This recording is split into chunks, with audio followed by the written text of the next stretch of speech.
നാടകോത്സവം. നമ്മൾ നാടകം കളിക്കാൻ പോണു. ടോമോയുടെ ചരിത്രത്തിലെ ആദ്യത്തെ നാടകോത്സവമായിരുന്നു അത്.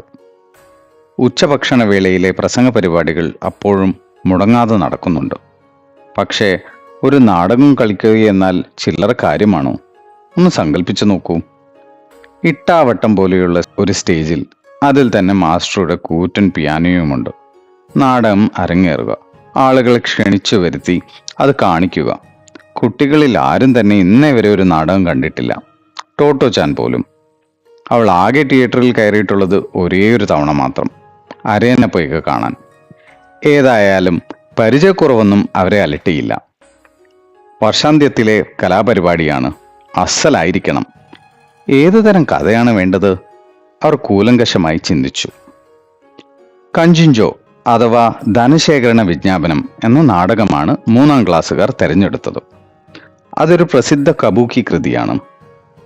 പക്ഷേ ടോമോയിൽ അവതരിപ്പിക്കാൻ പോകുന്നത് കബൂക്കിയല്ല, പാഠപുസ്തകത്തിൽ ഒരിടത്ത് അച്ചടിച്ചു വന്ന രൂപം. മറിയാമ്മ മാസ്റ്ററാണ് പരിശീലകൻ. കരുത്തനായ ബെങ്കിയുടെ റോളിൽ ഐക്കോ സേഷോയെ തിരഞ്ഞെടുത്തു.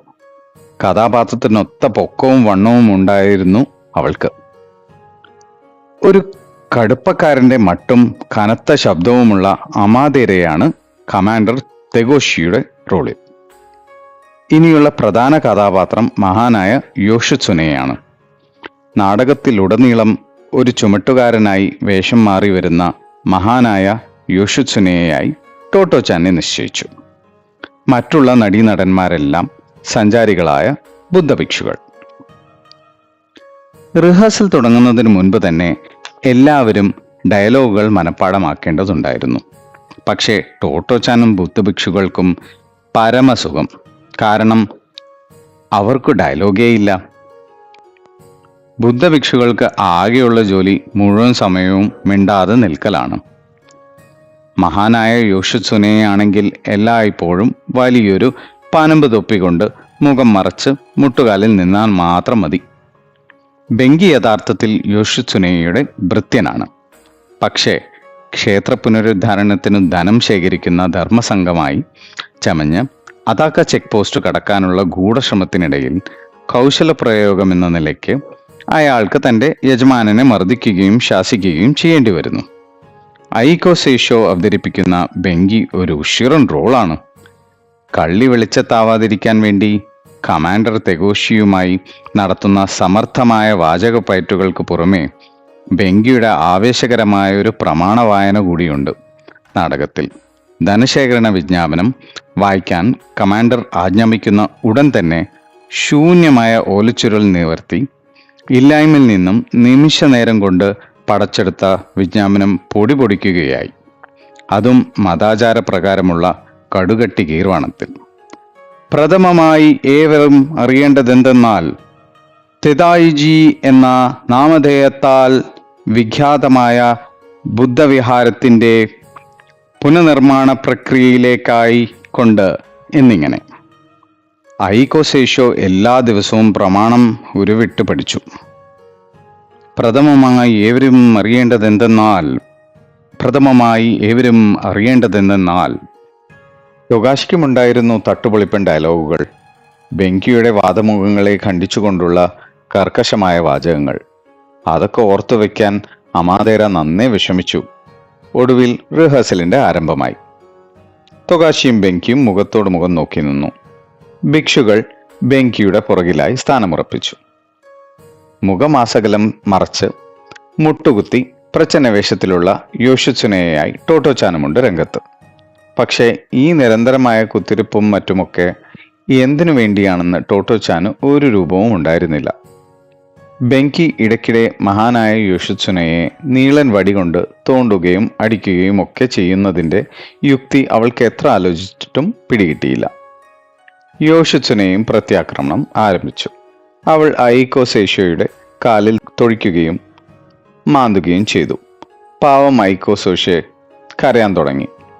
കണ്ടുനിന്ന ഭിക്ഷുകൾക്ക് ചിരിപൊട്ടി. ബെങ്കിയുടെ കയ്യിൽ നിന്ന് എത്ര അടിയും ഇടിയും കൊണ്ടാലും യോഷിത്സുനെ അടിമഭാവത്തിൽ അനങ്ങാതെ നിൽക്കണമെന്നാണ് നിയമം. അതിനൊരു പ്രത്യേക കാരണവുമുണ്ട്.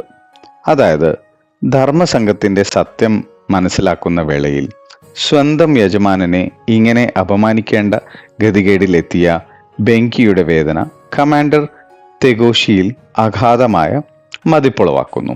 അദ്ദേഹം അവരെ ചെക്ക് പോസ്റ്റ് കടത്തി വിടുകയും ചെയ്യുന്നു. യോഷിറ്റ്സിനെ തിരിച്ചടിക്കാൻ ചെന്നാൽ ഇതിവൃത്തമാകെ പൊളിഞ്ഞു പാളീസാവും. ടോട്ടോ ചാനെ കാര്യം പറഞ്ഞു മനസ്സിലാക്കാനുള്ള ശ്രമത്തിലായി മറിയാമ്മ മാസ്റ്റർ. പക്ഷേ ടോട്ടോ ചാൻ ഒരു വിട്ടുവീഴ്ചയ്ക്കും തയ്യാറായിരുന്നില്ല. ഐക്കോ ശേഷോ ഇടിച്ചാൽ ഞാനും ഇടിക്കും, അതായിരുന്നു അവളുടെ നിലപാട്. റിഹേഴ്സൽ ആകെ അനിശ്ചിതത്തിലായി. പലതവണ പല രീതിയിൽ ശ്രമിച്ചിട്ടും മർദ്ദന രംഗമെത്തുമ്പോൾ ടോട്ടോ ചാൻ ചാടി വീണ് തിരിച്ചടിക്കാൻ തുടങ്ങും. ടോട്ടോ ചാൻ, ക്ഷമിക്കണം, ഇനി എനിക്കിത് വെച്ച് ഉറപ്പിക്കാൻ പറ്റില്ല, ഒടുവിൽ മറിയാമ്മ മാസ്റ്റർ പറഞ്ഞു. തെല്ലാലോചനയോടെ അദ്ദേഹം തുടർന്നു.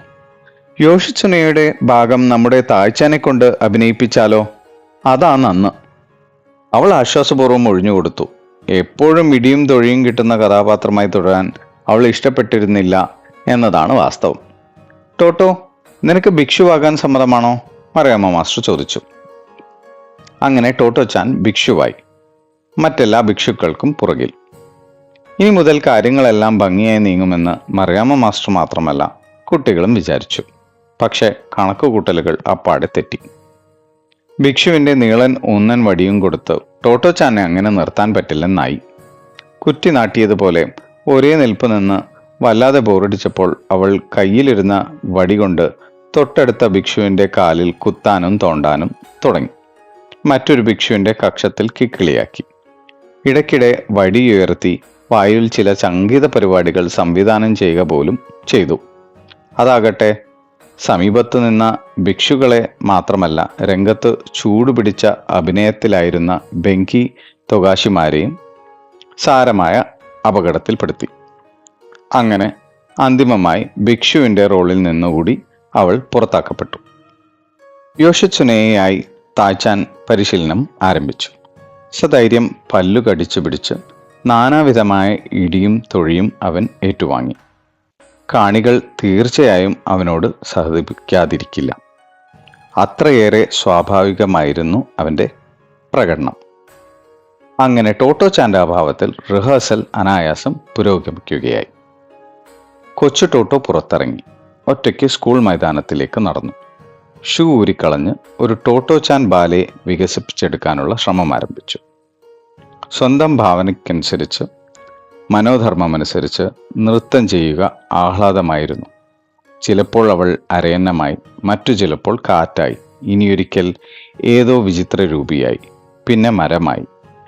ശൂന്യമായ മൈതാനത്തിൽ ടോട്ടോ ചാൻ ഏകയായി നൃത്തം ചെയ്തുകൊണ്ടിരുന്നു, നിർത്താതെ, ഏറെ നേരം. പക്ഷേ യോഷിത്സുനെയാകാൻ യഥാർത്ഥത്തിൽ തനിക്കിഷ്ടമായിരുന്നല്ലോ എന്ന ഖേദം അവളുടെ ഹൃദയത്തിൻ്റെ ആഴങ്ങളിൽ എവിടെയോ അപ്പോഴും അല്പമാത്രമായി സ്പർശിച്ചു കിടന്നിരുന്നു. എന്നുവെച്ച് ആ റോൾ അഭിനയിക്കാൻ ഒരവസരം കൂടി നൽകിയാലും ശരി, ഐക്കോ സെയ്ഷോയെ അവൾ കൈകാര്യം ചെയ്യുമെന്നത് തീർച്ചയാണ്. നാടകത്തിന് ശുഭകരമായി തന്നെ തിരശ്ശീല വീണു.